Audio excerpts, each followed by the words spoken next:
हाय enemy lovers, कैसे हो आप सब। एपिसोड की शुरुआत में कुकू ड्रैगन किंग के पास जाकर अपने ही लैंग्वेज से बातचीत करने लगे, क्योंकि वो दोनों एक ही प्रजाति के जीव थे, इसलिए वो दोनों एक दूसरे का फीलिंग्स आराम से समझ भी पा रहे थे। ड्रैगन किंग्स इशारा करके बताता है कुछ तो हमारे तरफ आ रहा है। तभी वहाँ पर अपनी जान बचाकर भागे आ रहा था काइलो अपने साथियों के साथ। उनके पीछे पड़े हुए थे खूंखार फ्लाइंग घोस्ट। इन्हें देख के दोनों छोटू बीस्ट सबसे पहले दुम दबा के भागने लगे। लैंड नाउ बताती है हमें इन दोनों बीस्ट को फॉलो करना ही होगा, क्योंकि इन दोनों के पास हर एक चीज को सेंस करने की एबिलिटी है। वो तो उनके पीछे चली गई थी। उनके पीछे पीछे साओ चेन और बाकी के लोग भी चले गए थे। वो सब भागते भागते एक नदी के किनारे आकर पहुंच गए, जो पूरा चारों तरफ से लाल दिखाई दे रहा था, खून की तरह। और इस नदी का नाम था रिवर ऑफ ब्लड। इसका स्मेल इतना ही गंदा था, लिंगर अपनी दोनों नाक बंद कर लिए थे। लेन नाव तो सोच में पड़ गई थी, ये तो संभव ही नहीं। एक ऐसा नदी जो किसी का भी कर्म और डेस्टिनी बदल दे, ये सब एक मनगढ़ंत कहानी हो सकता है। लिंग रुयान सोच के बताती है कहीं ये वो लेजेंडरी ब्लडी रिवर तो नहीं, जिसके बारे में मैंने बहुत से कथा सुन रखी है। यहाँ पर एक ब्रिज भी होना चाहिए। इसी ब्रिज को पार करने के बाद हमें बाहर जाने का रास्ता मिल जाएगा और हम सबकी जान भी बच जाएगी। इन सारी बातों पर भरोसा करने के अलावा उन लोगों के पास दूसरा कोई ऑप्शन था ही नहीं। वो सब एक साथ होकर ब्रिज के पास चले गए थे। इन लोगों को जरा सा भी अंदाजा नहीं था अब इन लोगों के साथ क्या होने वाला है। इन लोगों के मन में हजारों सवाल चल रहे थे। किंग चेन बताती है मैंने जितने भी इमोर्टल गेट के बारे में रिसर्च की है, आखिरी में होता है एक ब्लडी रिवर, जिसके अंदर होती है अनलिमिटेड घोस्ट, जो सारे मिलकर ब्रिज करने वालों को रोकते हैं और जान से मार भी देते हैं। इस नदी के अंदर हमको मिल सकता है और एक खतरनाक डेमन। इतने में वो लोग देखते हैं उनके पीछे वो ही फ्लाइंग घोस्ट उन्हीं की तरफ आ रहे थे। उन्हें देखकर कोई लोग की आत्मा बाहर निकल आई थी। वो तो बिना सोचे समझे ब्रिज से होकर भागने लगा। बाकी सब उसे मना करने लगे थे, बिना कुछ सोचे समझे कोई भी कदम मत लो, लेकिन वो किसी का नहीं सुनता, जिसके कारण वहाँ के सारे घोस्ट एक साथ बाहर निकलने लगे। वो सारे घोस्ट मिलकर एक बड़ा सा ब्लडी हैंड बनकर काइलो के ऊपर हमला करने लगे थे। काइलो उनसे बचने के चक्कर में थंडरबॉल्ट बनाकर हमला कर दिए थे, लेकिन उनका कोई भी फायदा नहीं मिलता। उनके सारे फ्रेंड्स फंस गए थे घोस्ट हैंड के अंदर। वो घोस्ट हैंड उन्हें खून की नदी में फेंक दिए थे, जिसके कारण उन लोगों की जान नहीं बच पाई। लिवरियन किंग चेन से बताती है अब तुम हमें क्या जवाब दोगी। तुम्हारी वजह से हमारी बहुत सारे साथियों की जान चली गई। हम लोगों ने तुम्हारे ऊपर भरोसा किया था, लगता है तुमने हमारी जान लेने के लिए पहले से प्लान कर चुके हो। किंग चेन बताती है जो भी बिना कुछ समझे ऐसा कदम लेगा उसका तुम मरना तय है। तुम लोगों को भी थोड़ी सी सावधानी रखनी होगी। मैं बस इतना जानती हूँ, इस ब्रिज को पार करते ही हम सबको एक मौका जरूर मिलेगा हम सबकी जान बचाने के लिए। दूसरे सीन में दिखाया जाता है बहुत सारे फ्लाइंग घोस्ट लाखों के तादाद में उनके तरफ आ रहे थे। उनके नीचे नीचे वो शॉर्ट डीमन भी अपनी जान बचाकर भागे आ रहा था। साओ चेन उन लोगों की जान बचाने के लिए वहाँ के सारे घोस्टों को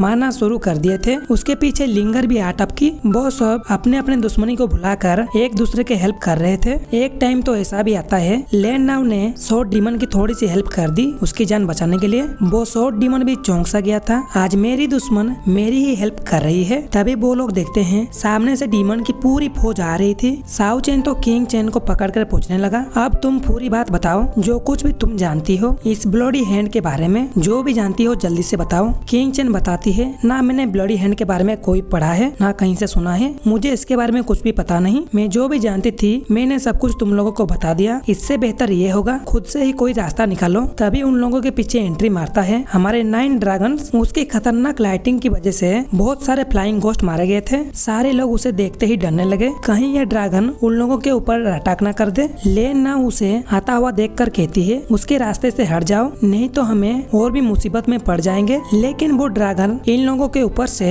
एक छलांग लगाकर चले गए थे ब्रिज की तरफ। वो तो तेजी के साथ जा रहा था। इसे रोकने के लिए वहाँ के ब्लडी हैंड्स उसके सामने आ गए थे, लेकिन वो ड्रैगन किंग्स एक ही अटैक से वो सारे ब्लडी हैंड्स को डिस्ट्रॉय कर दिए थे। लिन नाउ बताती है हम लोगों को अभी जाना होगा, अभी सारी ब्लडी हैंड्स डिस्ट्रॉय हो चुके हैं। दूसरी तरफ फ्लाइटिंग ड्रैगन एक फॉर्मेशन के बीचों बीच जाकर उसे एक्टिव करने लग गया था अपनी स्पिरिचुअल एनर्जी डालकर। किंग चेन बताती है मैंने पहले से बता चुकी हूँ, हमें इस एरिया को एक्टिव करना होगा, तब जाके हम लोग टेलीपोर्ट हो पाएंगे। इसी मौके में सारे लोग एक ही साथ ब्रिज को पार करने लगे, जिससे पूरा ब्रिज हिलने लग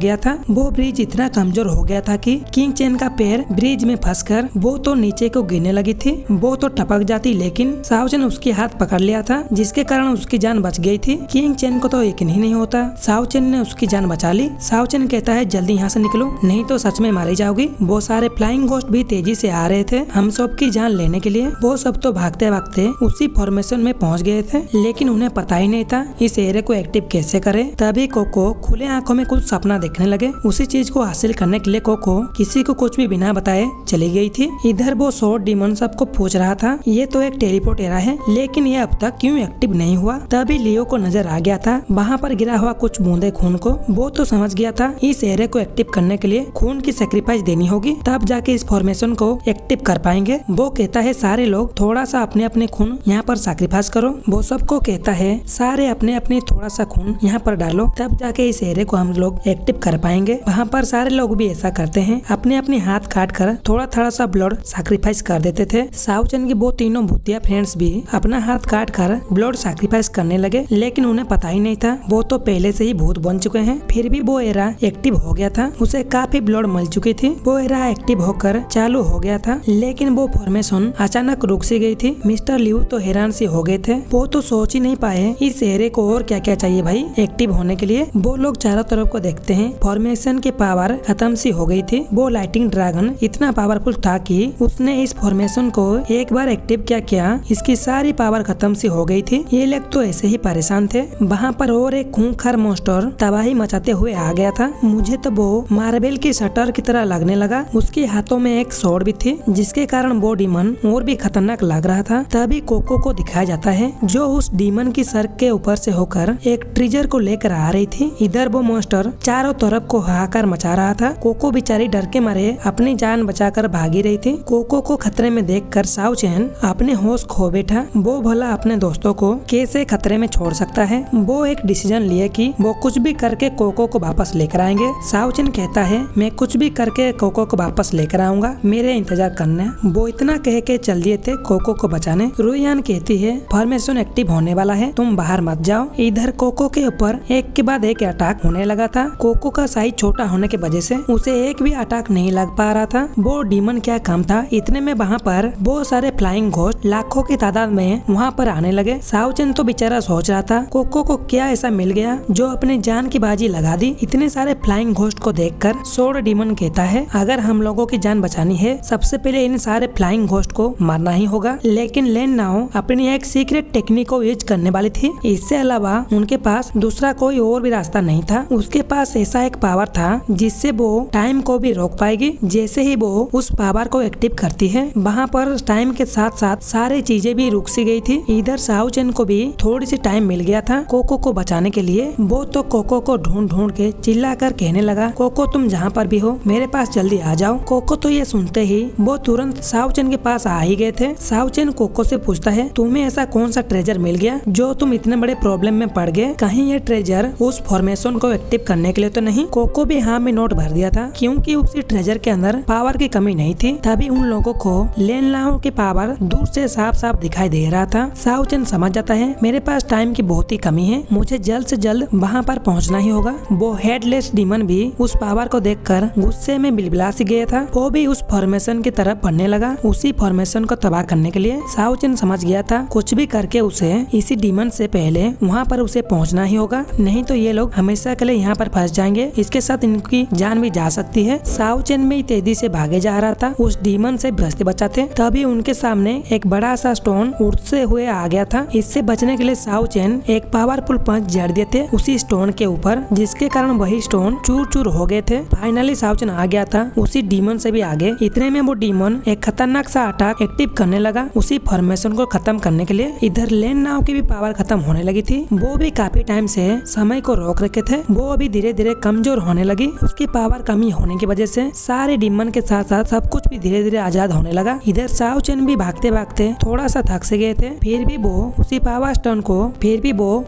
स्टोन को फेंक दिए थे फॉर्मेशन के अंदर, जिससे वो फॉर्मेशन फिर से चार्ज होकर एक्टिव होने लगा। पीछे से वो डीमन एक खतरनाक सा अटैक करने वाला था वही फॉर्मेशन के ऊपर। फाइनली वो अटैक कर भी दिए थे। उस डीमन का अटैक इतना खतरनाक था कि वहाँ पर हर एक चीज टूटने लगी थी। साओ चेन भी उसी हमले से बचने के लिए अपने 6 लेवल की पावर को एक्टिव करने लगा। कोको भी साओ चेन की हेल्प करने लगा अपनी छोटी सी रूट्स को बाहर निकाल के, जिससे साओ चेन की पावर इतना बढ़ सी गया था कि जिससे वो डीमन साओचन की पावर के सामने खड़ा ही नहीं हो पाता। साओचन की पावर इतना बढ़ गया था कि वो डीमन एक ही झटके में राख सा बन गया था। इधर वो फॉर्मेशन भी एक्टिव सी हो गई थी। उसकी प्रेशर से सारे फ्लाइंग घोस्ट दूर को फेंका गए थे। बस वहाँ पर साओचन की बारी था। वो टाइम रहे थे फॉर्मेशन के अंदर आने का। लास्ट टाइम पर साओचन भी फॉर्मेशन के अंदर आ गए थे। इसके बाद वो सारे टेलीपोर्ट हो गए थे और एक दूसरी जगह पर, जहाँ पर दिखाया जाता है कि साओचन बेहोश पड़ा था। उसके सारे दोस्त मिलकर उसे उठाने की कोशिश कर रहे थे। साओचन उठकर देखता है, उसके सारे फ्रेंड्स उसी की वेट कर रहे थे। साओचन उनको पूछता है बाकी सारे लोग जहाँ चले गए। इसके बाद कोको उन लोगों को और एक नया जगह पर ले सी गई थी। वो लोग जैसे ही उस जगह पर पहुँचते हैं, वहाँ पर स्टोन के ऊपर साओचन को एक नक्शा मिलता है ब्लडी रिवर का और तो डेड सिटी का। वो तो जान जाता है डेड सिटी के बीच और ड्रैगन क्लैन के बीच कुछ तो ना कुछ तो कनेक्शन जरूर सा होगा। इसी के बीच ये एपिसोड हो जाता है खत्म।